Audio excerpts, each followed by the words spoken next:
సినిమాకి Oscar award రావాలండి. That is my biggest blessings. And నా ఇది డబుల్ ఎస్మర్ట్ యాంకర్ కాదు, డబుల్ ఎస్మర్ట్ రావడం అనుకుంటా నేనైతే. మూవీ అయితే పూరి జగన్నాథ్ గడ్డపార నూకిండు ఒక్కొక్కరికి సూపర్. ఆ స్లాంగ్ గురించి వెళ్ళొచ్చు సినిమాకి. అంతే అనిపించలే అన్న. ఈ పూరి జగన్నాథ్ గారు మళ్ళీ డిసప్పాయింట్ చేశారు. మరొక రాడ్ అంటున్నారు.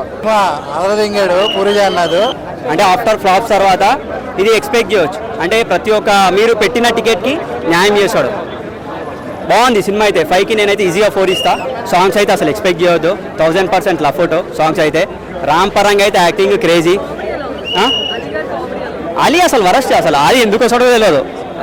అసలు వరస్ట్. అలీ గురించి ఎక్స్పెక్ట్ చేయొద్దు అసలు. ఏంటంటే పాసింగ్ క్లౌడ్ ఏదో పెట్టాలని పెట్టింది కానీ అలీని చాలా బాగా వాడుకోవచ్చు. కానీ పూరి జగన్నాథ్ దీంట్లో వాడలే. పార్ట్ 1 కన్నా పార్ట్ 2 బాగుంది చెప్పాలంటే. పార్ట్ 1 కన్నా పార్ట్ 2లో ఇంట్రెస్టింగ్ ఉంటుంది. అంటే స్టార్టింగ్ నుంచి ఎండింగ్ వరకు ఏమవుతుంది అంటే యాక్షన్ కానీ తెలంగాణ స్లాంగ్ కానీ ప్రతి ఒక్క డైలాగ్ కానీ ఎట్లుంటుంది అంటే మనం గల్లీలో మాట్లాడుకుంటే మన దోస్తులతో మాట్లాడి ఎట్లుంటుంది అట్లా. అసలు గడ్డపారే అసలు డైలాగ్స్ పరంగా కానీ యాస పరంగా కానీ గడ్డపారే. సాంగ్స్ అయితే ఆహా అంటారు. లేదు యావరేజ్ అంటే చెప్తున్నా కదా. యావరేజ్ ఎందుకు అనిపించింది అంటే యావరేజ్ హీరోయిన్ పెద్ద మైనస్ పాయింట్. పార్ట్ 1లో ఎట్లుంటుంది హీరోయిన్ అసలు జంబలా గారి జాంపండే క్రేజీ ఉంటుంది. అంటే యాక్టింగ్ కానీ చూపించే విధానం కానీ ఇలా అసలు చైనా పాపలు ఎక్కువ ఉంటుంది. ఇంత పెద్ద మొహం వేసుకొని అంటే ఇక్కడికి ఇట్లా అంటే ఎటు షేప్ అవుట్ ఎక్స్పోజింగ్ ఉంది. హీరోయిన్ లెక్క చూపెట్టలే. అంటే ఏదో ఐటమ్ లెక్క చూపెట్టిండు. Heroine worst. ఆ హీరోయిన్ పక్కన పెట్టాలి. ఓన్లీ చూస్తే సినిమాని రామ్ని సంజయ్ దత్ అయితే అసలు ఆకాశం నిలబెట్టిండు. సంజయ్ దత్ లేకపోతే సినిమా వరస్ట్. సంజయ్ దత్ వల్ల రామ్కి మంచి కాంబినేషన్ వచ్చింది. రామ్కి ఒక లుక్ వచ్చింది. అసలు ఇద్దరి కాంబినేషన్ అయితే క్రేజీ. అంటే ఇప్పుడు ఒక చిన్న చిప్పు వల్ల ఈ సినిమాని మొత్తం ఇంత తీసుకొస్తాడు. అండ్ ఎండింగ్లో ట్విస్ట్ ఉంటుంది. అది చూసి కూడా బాగుంటుంది. సినిమా రేటింగ్ అయితే 5కి 4 ఇస్తా. చెప్తున్నా కదా. సాంగ్స్ అయితే తీసేసేయాలి. అలీని తీసేసేయాలి. హీరోయిన్ తీసేసేయాలి.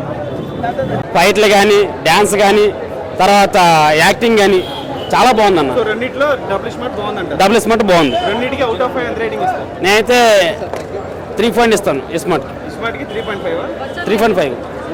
మిస్టర్ బచ్చన్కి 2.5 ఇస్తాను. Thank you. ఒక పవర్ఫుల్ కంబ్యాక్ అయితే ఎక్స్పెక్ట్ చేస్తున్నాను పూరి జగన్నాథ్ గారి నుంచి.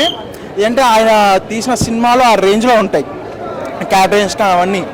ఇది ఇస్మార్ట్ శంకర్కి సీక్వెల్గా వచ్చింది కానీ బట్ ఏంటంటే చాలా డిసప్పాయింట్. ఇస్మార్ట్ శంకర్ చాలా బాగుంటుంది. అందులో రామ్ యాక్టింగ్ కానీ రామ్ డైలాగ్స్ కానీ క్యాటరైజన్స్ కానీ ఎవ్రీథింగ్ వెల్ అండ్ గుడ్ ఉంటాయి. బట్ ఇందులో మదర్ సెంటిమెంట్ యాడ్ చేశారు. అండ్ మెమరీ కాన్సెప్ట్ అయితే బాగుంది కానీ బట్ చాలా ల్యాగ్ అనిపిస్తుంది. ఆ ఫైట్ సీన్స్ కొన్ని బాగుంటాయి. అక్కడక్కడ సినిమా బాగుంటుంది. స్టోరీ నీట్గా వెళ్తున్న టైంలో ఆ బోక క్యారెక్టర్ ఇరిటేటింగ్ వస్తుంది.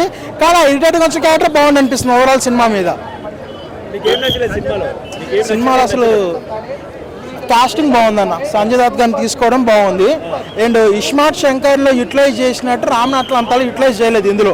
First thing. సెకండ్ థింగ్ ఏంటంటే పూరి జగన్నాథ్ గారి రైటింగే వేరు.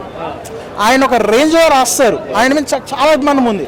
సో ఆ వింటేజ్ పూరి జగన్నాథ్ గారిగా మాత్రం ఇప్పుడు వచ్చే సినిమాలో కనిపించట్లేదు. పూరి జగన్నాథ్ గారి మార్క్ అయితే చాలా మిస్ అయింది సినిమాలో. అండ్ ఓవరాల్గా మనకి లైగర్తో పోల్చుకుంటే ఇది 1000 రెట్లు బెటర్. నిన్నటితో బచ్చన్తో పోల్చుకుంటే ఇది పర్లేదు అనిపిస్తుంది. సో బట్ ఇది కూడా అంత డిసప్పాయింటెడ్ మూవీ. అర్థం కాదు. ఆలీ కామెడీ అనేది మనకి ఈడియట్లో స్టోరీ వెళ్తుంటే ఆలీ కామెడీ డిఫరెంట్గా వెళ్తుంది. సో అదే యాంగిల్ తీసుకుంటే స్టోరీ ఎక్కువైపు ఉంటే ఆలీ కామెడీ ట్రాక్ వేరే ఉంటుంది. అదే డిస్టర్బ్ చేయడానికి వస్తుందో అనిపిస్తుంది. కానీ అదే బాగుంది సినిమా మొత్తం మీద. డిస్టర్బ్ చేసినా అదే కాస్త బాగానే అనిపించినట్టు ఉంది. సాంగ్స్ గురించి మాట్లాడినాను వదిలేసి. నాకు నచ్చలేదు.